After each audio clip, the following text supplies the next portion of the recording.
श्री स्वामी समर्थ. शेतीचा मान सन्मान. गुढीपाडव्याच्या शुभ मुहूर्तावर प्रत्येक शेतकरी बांधवांनी आपल्या शेतात सीतामातेचा मान सन्मान करावा. आपल्या शेतातील मध्यभागी एक 1x1 फुटाचा खोल खड्डा खोदून त्यावर शेण व गोमूत्राने सारवून घ्यावे. पंचोपचार पूजा करावी. हळदी कुंकू, अक्षदा, गंध, फुले, धूप दीप अर्पण करून पंचोपचार पूजा करावी. जमल्यास ओटीचे सामान अर्पण करावे. धूप दीप ओवाळून एका व्यक्तीस पुरेल इतके नैवेद्य त्यात ठेवावे व नंतर पुढील प्रार्थना करावी. नैवेद्यात पुरणाची पोळी, भात, वरण, तुम्ही जे काही बनवलं असेल ते, आणि प्रार्थना म्हणायची आहे. आम्ही सर्व शेतकरी श्री स्वामी समर्थ महाराज व परमपूज्य गुरु माऊली यांच्या आदेशानुसार व आज्ञेने व आशीर्वादाने हा मानसन्मान करत आहोत. हे सीतामाते आम्हा सर्वांना वर्षभर पुरेल असे धन धान्य देऊन उपकृत करावे ही विनंती व आपल्या असीम कृपेबद्दल धन्यवाद व कृतज्ञता व्यक्त करतो असे म्हणून तो खड्डा पूर्णपणे बुजवून घ्यायचा आहे.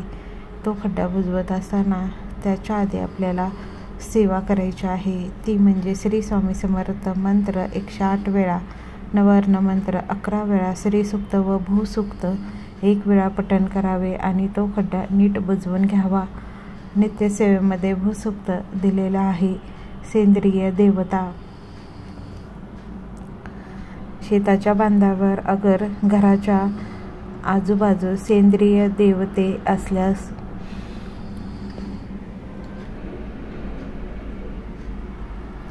त्यांची फक्त अमावास्येला पुढील प्रमाणे पूजा करावी. एक नारळ फोडून तेथे सोडणे.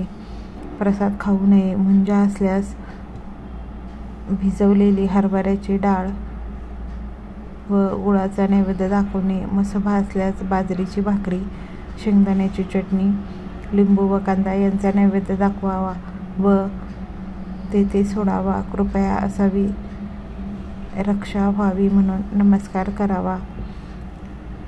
कृपा असावी, रक्षा व्हावी असे बोलून नमस्कार करून घ्यावा. मसोबाच्या जवळ मावल्या असतात. उदाहरणार्थ साती असरा, जलदेवता इत्यादी मावल्यांना फक्त वर्षातून एकदा शुक्रवारी दही भाताचा नैवेद्य एका पत्रावळीवर व दुसऱ्या पत्रावळीवर ओटीचे सामान 5 हिरव्या बांगड्या वाहत्या पाण्यात सोडणे. मागे वळून न पाहता येणे.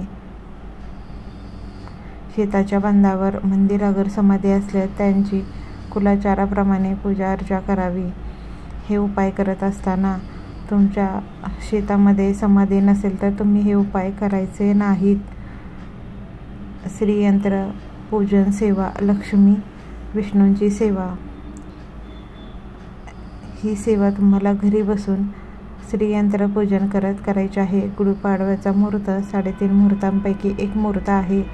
नवीन वर्षाची सुरुवात, मराठी नवीन वर्षाची सुरुवात या दिवसापासून होते. त्यामुळे श्रीयंत्राचे पूजन करणे अत्यावश्यक आहे. अकारण झालेले कर्जबाजारीपणा, कर्ज वाढतच जाणे, घरात बरकत नसणे, मिळत असलेला पगार किंवा उत्पन्न न पुरणे, अनाठायी खर्च होणे, पैसा न टिकणे यावर अत्यंत महत्त्वाचे 40 दिवसात रिझल्ट देणारी सेवा म्हणजे परमपूज्य गुरु माऊली यांनी सांगितली श्रीयंत्राची सेवा.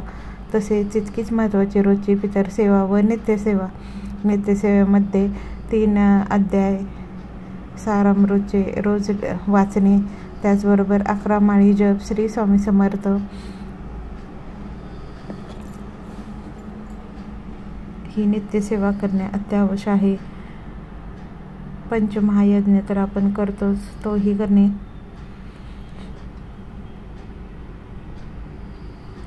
गरजेचे आहे. कर्जबाजारी लोकांनी कर्ज फिटेपर्यंत रोज व इतर लोकांनी कर्ज होऊ नये म्हणून येत्या गुढीपाडव्याच्या अत्यंत शुभ मुहूर्तावर घरात श्रीयंत्र स्थापन करावे. नंतर दर पौर्णिमा, शुक्रवार, मंगळवार, दुर्गाष्टमी व या गुढीपाडव्यासारख्या इतर शुभ दिवशी श्रीयंत्रावर कमळगट्ट्याची माळ ठेवून तुळशीच्या माळेने रोज ही खालील सेवा करावी. रोज 1 माळ विष्णू गायत्री मंत्र जप. हे सगळी सेवा तुळशीच्या माळेवर करायचे आहे. 1 माळ लक्ष्मी गायत्री मंत्र, 1 माळ कुबेर मंत्र, 1 वेळेस श्री सूक्त वाचणे, 1 वेळेस तुमच्याकडे वेळ असेल तर 5 वेळा, 16 वेळा नक्की वाचावे. 5 वेळा श्री सूक्त वाचत असताना 4 वेळा श्री सूक्त म्हणायचं आणि 5व्या वेळेस फलश्रुती म्हणावी. 1 वेळ व्यंकटेश स्तोत्र वाचणे. 108 श्लोकी व्यंकटेश स्तोत्र वाचल्या असता त्याचे अनेक फायदे आहेत. दर पौर्णिमेस घरच्या घरी टिंडोरीपर्यंत सेवा मार्गाप्रमाणे सत्यनारायण पूजन करावे. अशी ही सर्व सेवा करावी. याने कर्जबाजारीपणा होत नाही. श्रीयंत्राची आपल्या घरात स्थापना केल्याने कोणते फायदे होतात? प्रथमतः आपल्या घरातील अक्कासाहेब म्हणजे लक्ष्मीची बहीण अलक्ष्मीचा नाश होतो. शुभलक्ष्मीचा निवास होतो. डोक्यावर कर्ज राहत नाही. बरकत येते. घरातील ताणतणाव दूर होऊन घरात मंगलमय आनंदी वातावरण तयार होते. आपल्या वास्तूतील वास्तुदोष नाहीसे होतात. तुम्ही ही सेवा केली तरीही तुम्हाला फरक जाणवला नाही तर नक्कीच तुम्ही तुमच्या कुलदैवतेला दरवर्षी जाऊन मानसन्मान करणे गरजेचे आहे. श्रीयंत्राच्या सानिध्याने मनशांती लाभते. घरातील बाह्य शक्तीचा त्रास दूर होतो. असे अनेक उपाय आहेत. त्यामुळं प्रत्येकाच्या घरात श्रीयंत्र असेलच. ज्यांच्या घरी नसेल त्यांनी नक्कीच या गुढीपाडव्याच्या मुहूर्तावर श्रीयंत्राची स्थापना करावी. श्रीयंत्राच्या द्वारे आरोग्यलक्ष्मी निवास करते. त्यामुळे आरोग्यविषयीच्या तक्रारी दूर होतात. आपल्या सर्वात मौल्यवान दागिना म्हणजे आपलं आरोग्य, त्याचं रक्षण करण्यासाठी नक्कीच तुम्ही ही सेवा करा. सर्व प्रकारच्या ग्रह बाधा दोष दूर होतात. लक्ष्मीप्राप्तीचे विविध मार्ग सहज उपलब्ध होतात. श्री सूक्ताचं रोज पठण केल्या असता सुद्धा तुमच्यावर कधीही कर्ज घेण्याची वेळ येणार नाही असं गुरुमाऊली आपल्या हितगुजामधून नक्की सांगत असतात. व्यवसायाच्या जागेवर श्रीयंत्र ठेवल्यास व्यवसायात भरभराटी होते. मुलांची विद्या, अभ्यास, शैक्षणिक प्रगती होते. श्रीयंत्राच्या नित्यपूजनाने विविध देवतांचे आशीर्वाद प्राप्त होतात व आध्यात्मिक प्रगती होऊन मोक्षाचा मार्ग उपलब्ध होतो. आजच्या या धकाधकीच्या जीवनात आध्यात्मिक जीवन खूप महत्त्वाचं आहे आणि ते सर्वांसाठी हवंय. श्रीयंत्राची पूजा, त्यावर कुंकुमार्चन कसे करावे याबद्दल अधिक माहिती मानसन्मान कुलदेवता व देवतांचा कुंकुमार्चन विधी या पुस्तकात दिली आहे. अत्यंत शास्त्रशुद्ध वैदिक श्रीयंत्र व कमलगट्टा माळ फक्त दिंडोरीप्रणे श्री स्वामी समर्थ सेवा केंद्रातच मिळते. तुम्ही तर श्रीयंत्र आणले तर तुम्हाला कसं ठेवायचं याची माहितीसुद्धा दिली जात नाही. त्यामुळे केंद्रातून जर तुम्ही श्रीयंत्र घेतलं तर त्याची योग्य माहिती तुम्हाला नक्कीच फ्रीमध्ये दिली जाते. गुढीपाडवा चैत्र शुक्ल 1 दिनांक 30 मार्च 2025 रविवारी गुढीपाडवा आहे. या दिवसापासून हिंदू धर्मानुसार नवीन वर्षांची सुरुवात होते. हा दिवस वर्षातील 4 मुख्य मुहूर्तांपैकी एक असल्याने या दिवशी नवीन कार्य, शुभारंभ करतात. याच दिवशी श्रीराम नवरात्र व चैत्र नवरात्रास प्रारंभ होतो. म्हणून चैत्र नवरात्रापासून रामनवमीपर्यंत श्रीराम रक्षा पठण करावी.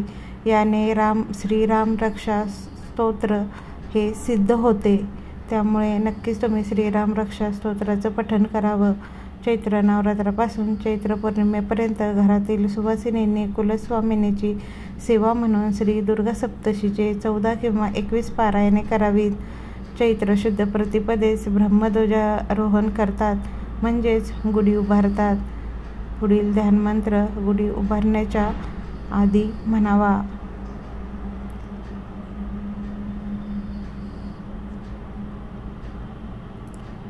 ब्रह्मध्वज नमस्ते अस्तु सर्वाभीष्ट फलप्रदे प्राप्तेस्मिन् संवत्सरे नित्यं मृद गृहे मंगलम कुरु. याचा अर्थ ब्रह्माचे प्रतीक असलेल्या या ध्वजास माझा नमस्कार असो.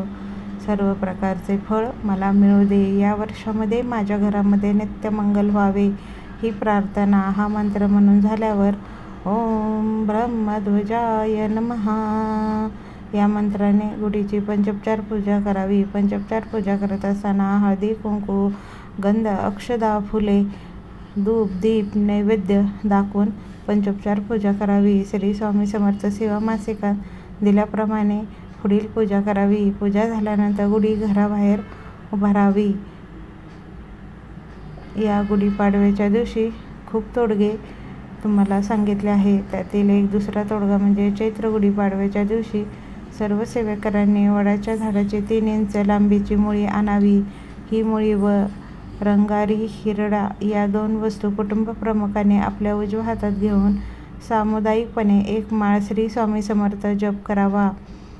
प्रत्येकाला करणं जमलं नाही तरी सामुदायिक तुम्ही करू शकता किंवा कुटुंब प्रमुखांनी ही सेवा करावी. नंतर त्या वस्तू पाटावर ठेवून त्याची पंचोपचार पूजा करावी व त्या सर्व वस्तू एका लाल पिशवीत भरून आपल्या घराच्या प्रवेशद्वाराच्या चौकटीच्या खिळ्यास टांगावे. चौकटीच्या खिळ्यात आतल्या साईडने टांगावे, बाहेरच्या साईडला टांगू नये. याचा फायदा असा होतो की या तोडग्यामुळे घरातील आजारपण, बाधा व संकटे यापासून संरक्षण होतेच. तुम्ही नक्की हा तोडगा करून पहा. श्री स्वामी समर्थ. श्री